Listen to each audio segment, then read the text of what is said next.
I think it's interesting. I mean, you've talked about this publicly. We've talked about it all the time. But like when Cam went from Phoenix, when Cam and Mikhail went from Phoenix to Brooklyn, that was a family. That was a family. It was a family in Phoenix. And then, you know, it's Kevin Durant. Like you're gonna do what you got to do. Yeah, it is what it is. But at the same point, it's like you're ripped out of your one day. Yeah, you're there. The next day, you're ripped out of your family. And so it feels like some of the, even when you guys are both sort of talking about the having people understand the business side of things more, some of the nice things, even about doing things like this and doing these conversations, is understanding like it's a business on both ends. And so if that's going to happen to you, sometimes you got to wake up one day and be like, I got to bounce. I got to go. You know, I got to bounce. And I think that is a thing that you can't expect You can't expect just one side to play by certain rules and the other side not to.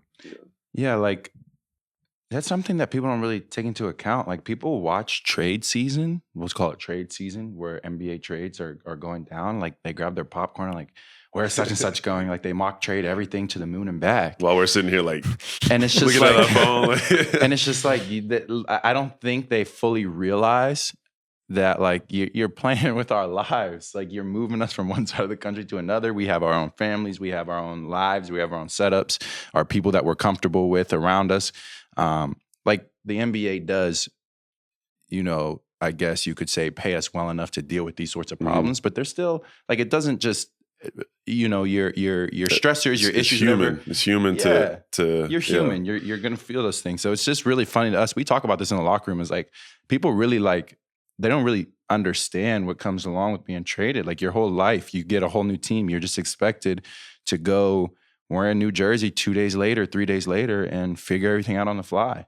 I've never experienced it because I drove like an hour and a half to it's Brooklyn. Like, so I'm I was moving like, up the road. oh, okay, down the road. All right, here we go. But yeah, it's a lot. We deal with a lot. We get paid well, yeah. But as humans, it's a lot. It's toll. Yeah. I was going to ask you about your perspective, because you just have become a sort of much more introspective.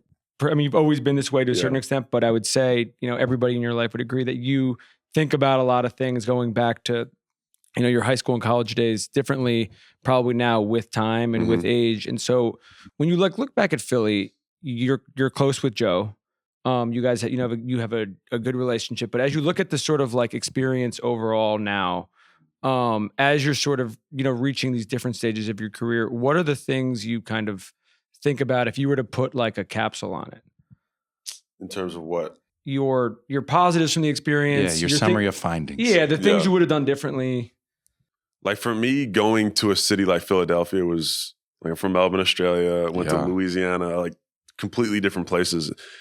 I was like the fans, like I didn't appreciate the fans enough. Like the fans of Philadelphia are incredible. Like you always want to play for a team that has a good fan base, whether they're booing or whatever. You just want fans to care. You want the arena packed. So just having that experience in Philadelphia was amazing. Like I'm so grateful to have played there and got to experience the city of Philly and know what it feels like to, you know, play for a team like Philly and playing a winning team. Like winning in Philly is different, you know, like there's no place like it. I was at those games. Like, it's just good insane. Teams, good teams. Yeah. Like championship caliber teams. Yeah, we had a chance to win a chip. So I think I'm just grateful to have that experience and know what it's like to, you know, be a part of an organization in a city like Philadelphia, and then just taking that and trying to apply it to, you know, Brooklyn, where I'm at now, and just embracing what it is now and knowing it's not Philadelphia, but, you know, we're here for a reason and we're trying to do everything we can to make an impact and, you know, win games and build Brooklyn up. Yeah. Yeah, that's a good point. And from my perspective, it's like Brooklyn and Phoenix are completely different markets. And so it's like learning to find the positives of playing in a city like Brooklyn and just kind of embracing whatever comes with it. And I feel like I've definitely taken strides in that